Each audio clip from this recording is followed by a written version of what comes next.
আসসালামু আলাইকুম সুপ্রিয় শিক্ষার্থীরা, আজকে আমরা এইচএসসি 2019 সালের যশোর বোর্ডে আমাদের বোর্ডে যে প্রশ্ন ছিল 8 নম্বর প্রশ্ন ষষ্ঠ অধ্যায় থেকে সেটা সলভ করার চেষ্টা করব।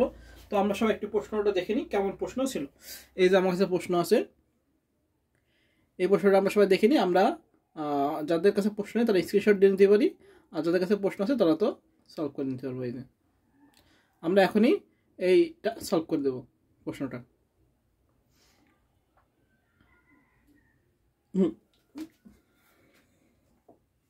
হয়ে গেল।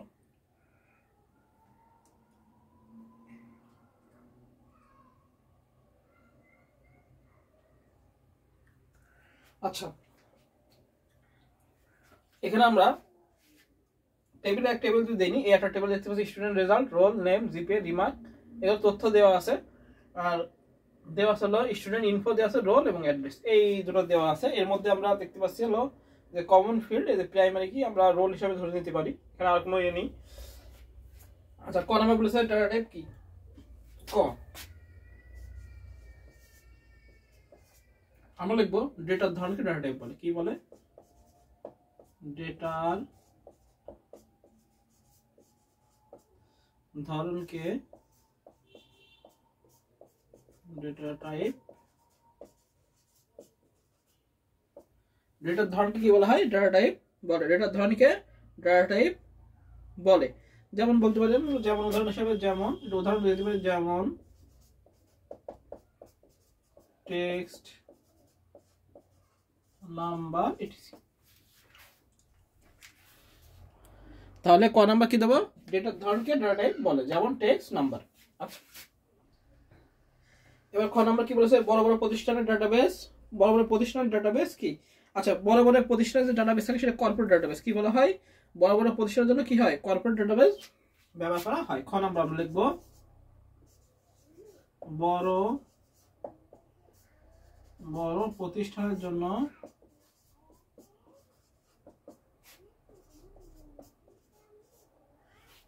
কি ব্যবহার করা হয়? Corporate database. কি ব্যবহার করা হয়? Corporate database.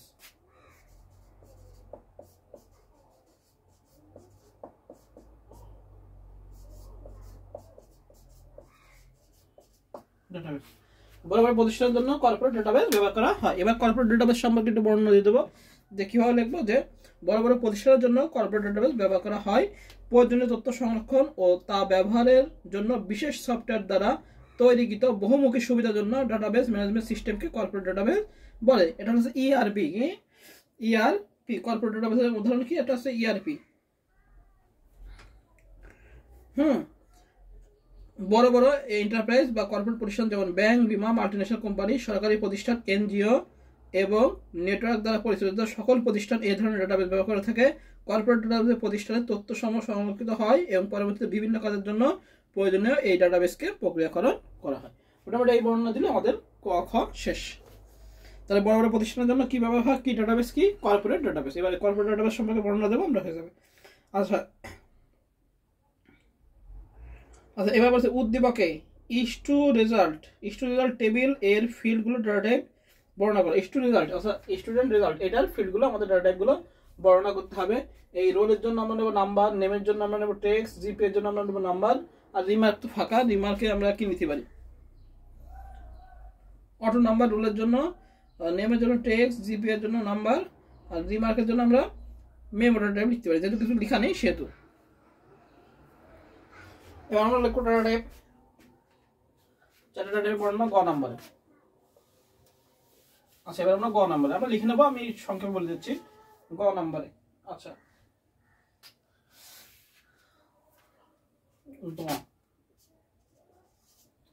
Student result. আচ্ছা,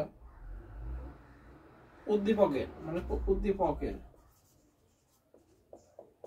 উদ্দীপকের ইস টু রেজাল্ট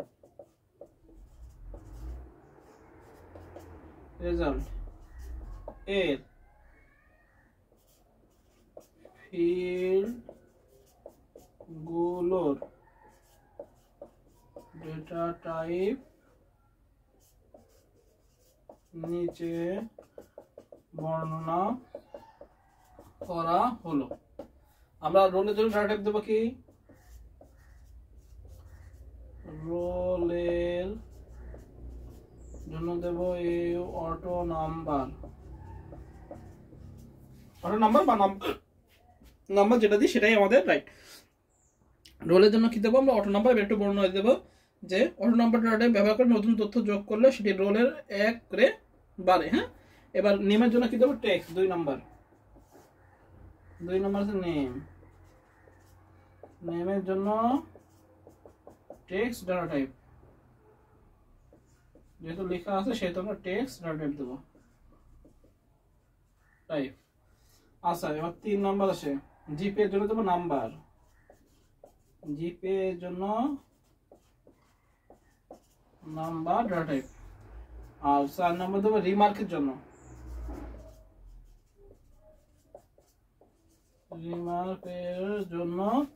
দেবো হলো রিমার্কের জন্য কি দেবো মেমো,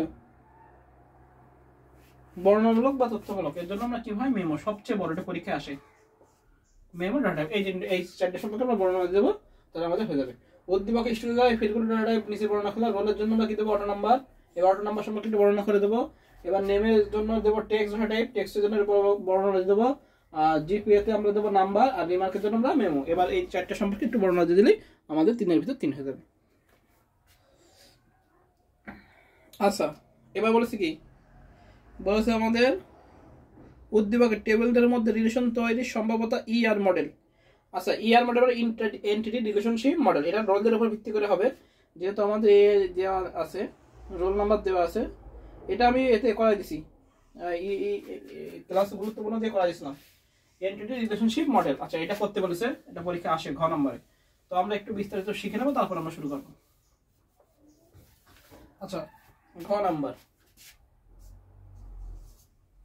বলছে উদ্দীপকের টেবিলদের মধ্যে রিলেশন তৈরির সম্ভাব্যতা ইআর মডেলের মাধ্যমে দেখো। আচ্ছা, উদ্দীপকে রিলেশন তৈরির মেন জিনিস কি? রিলেশন তৈরির মেন জিনিস একটা কমন কি ফিল্ড থাকতে হবে। কি থাকতে হবে? একটি কমন কি ফিল্ড থাকতে হবে, এবং কমন কি ফিল্ডটা প্রাইমারি হিসেবে বিবেচনা করতে হবে, প্রাইমারি কি হিসেবে। তাই এখানে আমরা রোলের উপর ভিত্তি করে রিলেশন করব। আর উদ্দীপকের টেবিল দ্বয়ের মধ্যে রিলেশন তৈরির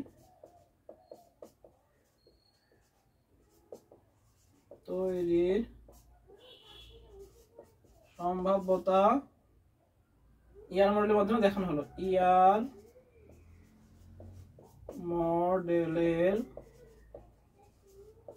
মাধ্যমে নিচে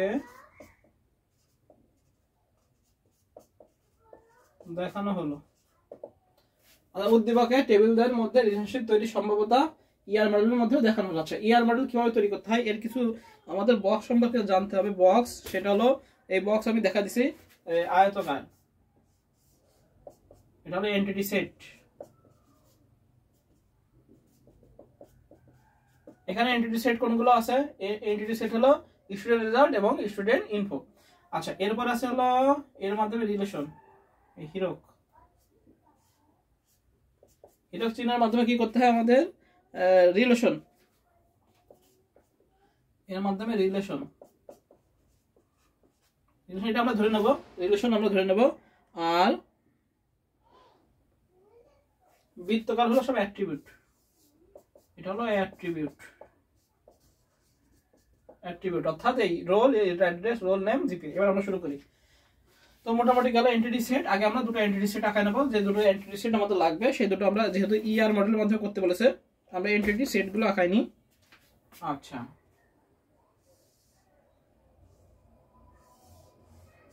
এই এন্টিটি সেট প্রথমে student result, STURESULT, student result লিখলাম। এটা হলো কি আমাদের, এটা হলো আমাদের এন্টিটি সেট স্টুডেন্ট রেজাল্ট। আচ্ছা, এবার কি করতে হবে? এবার আমাদের লিখতে হবে স্টুডেন্ট ইনফো। এখানে লিখি স্টুডেন্ট ইনফো, STU ইনফো। এবার এখানে একটা আমাদের হিরো আঁকতে হবে, এটা আমাদের গেট রেজাল্ট, রেজাল্ট, এই হলো সম্পর্ক তৈরি হয়ে গেল।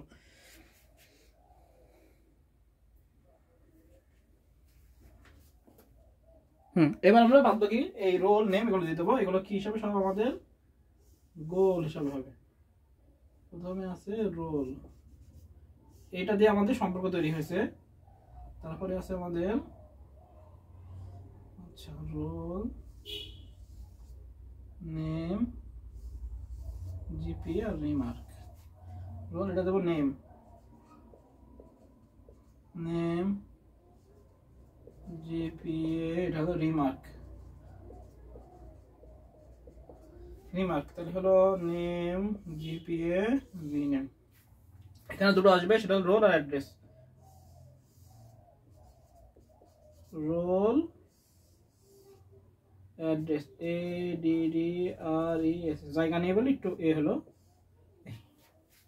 এই হলো আমাদের ইয়ার মডেল, এন্টিটি রিলেশনশিপ মডেল। এভাবে আমাদের চিত্র আঁকাতে হবে। যেটা উপরে থাকবে সেটা হলো আয়তক্ষেত্রের মধ্যে হবে, এটাও আয়তক্ষেত্রের মধ্যে হবে। যেগুলো আমাদের অ্যাট্রিবিউট আছে সেগুলো আমাদের সব গোলগুলোর মধ্যে হবে। আর এটা আমরা এটা ধরে নেব, ধরে নিয়ে আমরা রিলেশনশিপ তৈরি করে নেব। কিসের উপর ভিত্তি করে আমাদের হচ্ছে? এই রোলের উপর ভিত্তি করে। একটু যেটার উপর ভিত্তি করে হবে সেটা একটু দাগ দিয়ে দেবো, ব্যাস আমাদের হয়ে যাবে। এটাই আমাদের 4-এর ভিতরে 4 হয়ে যাবে। তো এখানে আমরা একটু লিখে নিতে পারি যে ডাটাবেজের অন্তর্গত ডেটা ফাইলের সম্পর্ককে যে ব্লক ডায়াগ্রামের সাহায্যে প্রকাশ করা হয় তাকে এন্টিটি রিলেশনশিপ বা ইয়ার ডায়াগ্রাম বা ইয়ার মডেল বলে। আমরা যেটা বলবো সেটাই আমাদের রাইট। এবার লিখবো উদ্দীপকের টেবিলের মধ্যে কিভাবে রিলেশন তৈরি করা হয় সেটা এইভাবে চিত্র আঁকাই দেবো।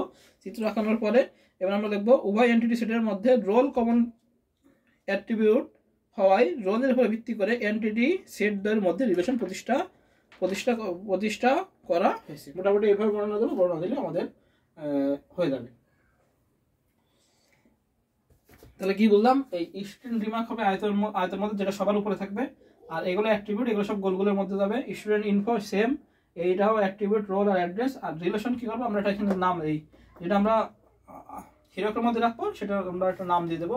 আমরা এখানে গেট রেজাল্ট দিলাম, যেহেতু রেজাল্ট আকারে আছে গেট রেজাল্ট দিলাম। স্টুডেন্ট রেজাল্ট, স্টুডেন্ট ইনফো, এগুলো সব অ্যাট্রিবিউট। রোলের উপর ভিত্তি করে আমরা সম্পর্ক করেছি, এখানে একটা রোল নিচে দাগ দিয়ে দিলাম। এভাবে আমরা আঁকা দিলে আমাদের ইয়ার মডেল আমাদের হয়ে গেল। হ্যাঁ, ইয়ার মানে কি?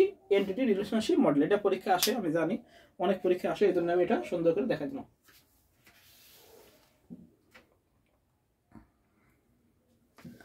তাহলে আজকে এই পর্যন্ত। সবাই ভালো থাকি, সুস্থ থাকি, সবাইকে আসসালামু আলাইকুম।